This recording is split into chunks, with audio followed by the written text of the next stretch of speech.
This is a story about this about Purim, Feast of Purim. You guys know what Purim means? Happy? Purim means gambling. Purim means lots, or the idea of the casting or giving of lots. And the reason why was because they cast lots to decide what day all the Jewish people were to be killed. Now, the story of Purim is about how it got to be that way and about how God rescued Israel. And it's really kind of a funny story.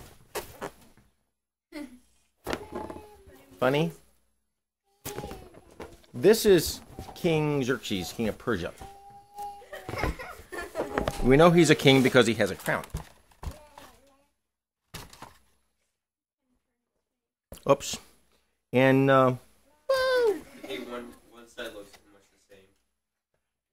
King Xerxes was throwing a party one night, and he was having a great time, and they were all drunk off their socks. They were just completely snockered. And he says to his buddy Haman, he says to his buddy Haman, he says to Haman, let's show everybody how beautiful my wife is. And so they went and they got beautiful Queen Vashti. And she was a knockout. She was just a beautiful, beautiful balloon. Vashti was just incredibly good looking. And so King Xerxes said he went to Queen. He sent a message to Queen Vashti and said, "I want you to dance for all the guys here, all the drunk guys here, so they can hoot and holler and whistle at you about how beautiful you are." And she said, "Not a chance." So here's the thing about Persian kings. It's very sad and kind of a little bit scary. They don't have any problem with killing people. Ow.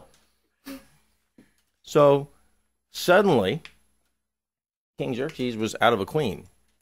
He needed to have a queen because kings have to have queens. And so he went looking, and he sent his people looking for someone to replace Vashti, someone who was very beautiful. And they went to all the different women, all the people they could find, and they wound up getting this young lady named who?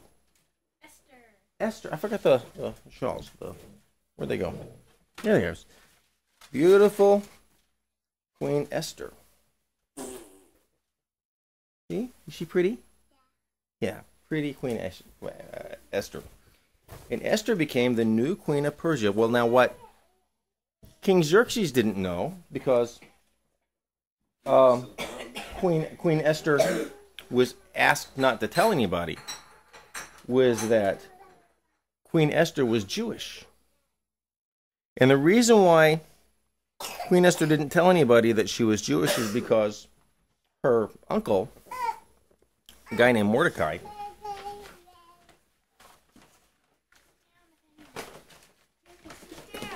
Mordecai was Jewish. Mordecai, who worked for the king, he was a king's guard. Mordecai knew that there was a problem because King Xerxes' right-hand man didn't like Jewish people. Yeah, happens to me all the time. Glue. So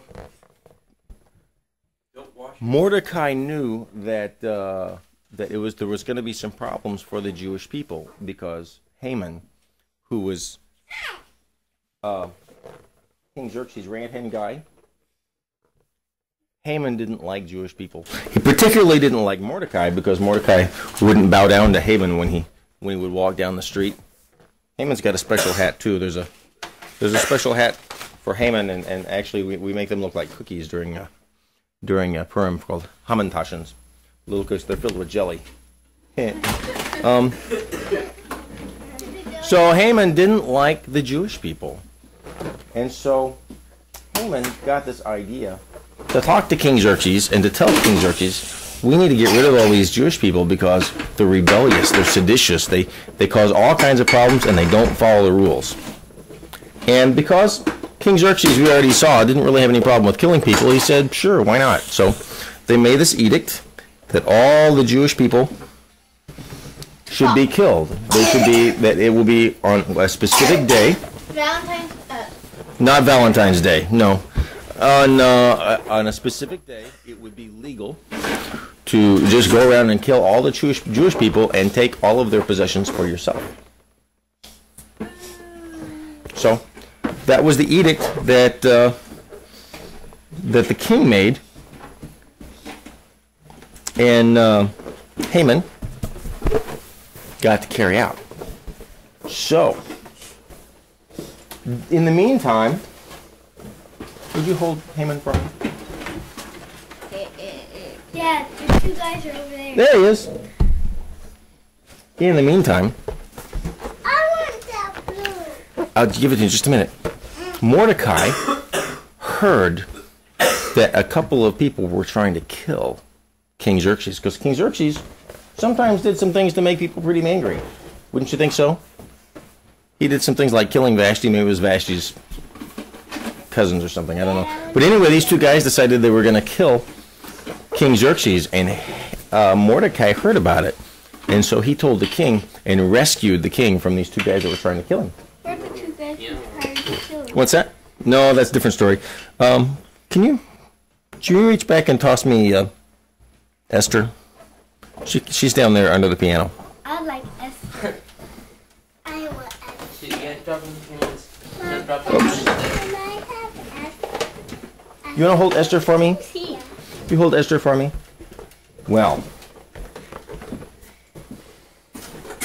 Haman was so torqued about Mordecai not being not bowing to him when he walked by. He literally turned green. He just so envious and so angry. And so he's going to actually have Mordecai killed. So he goes to the king late one night, and he says to the king, he's going to say to the king, I want to have this one man killed. And he even built a gallows 70 feet tall. You know why you built this gallows? Gallows is for hanging people 70 feet tall. You want them to experience the death process just as long as you possibly can. He was so angry with this guy. And Mordecai's just kind of floating on. So, yeah. So anyway, and Mordecai had this, or Haman had this built in his front yard. So he went to the king. He was going to have the king kill Mordecai, who happened to be Queen Esther's uncle.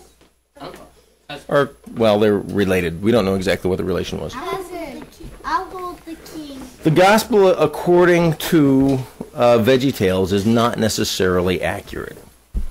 More accurate than the other version. Amy, stop throwing it in the air.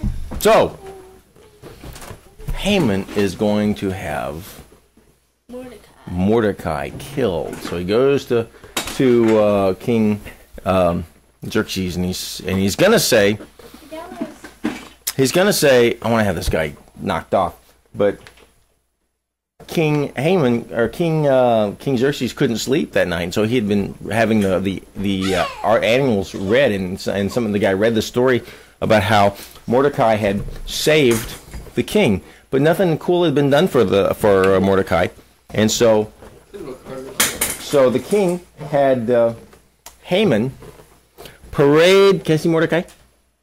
Parade Mordecai through the streets of town, yay! Saying, "This is the man that the king chooses to bless." Way! So everybody's very happy except for Haman. He is quite angry, and Mordecai is like, "Cool." So, but they still have this real problem because all the Jews are going to be killed, and they can't defend themselves on this particular day, and so Mordecai goes to Queen Esther, and he says to Queen Esther, "You really got to talk to the king about this, because we're not going to live very long unless you do, because you're Jewish too, and even if you survive this, God will see that you get punished." And so Esther, There's a threat. being very brave, you can see she's very brave. Doesn't she look very brave to you? So, She looks pink. Here's the balloon with Yes. So Esther says, I will go and talk to the king. Now here's the thing. Make Dad's voice squeaky. The king kills people who go to talk to him that aren't invited. And she didn't have an invitation. And so by going to visit the king, she's taking her life in her hands. Doesn't this look like a dangerous character to you? no. So You got a big nose. King Xerxes, yeah. So King Xerxes is sitting on his throne, Playing tic-tac-toe. and Esther comes to visit, and she says, "Please don't kill me." And she invites him to dinner.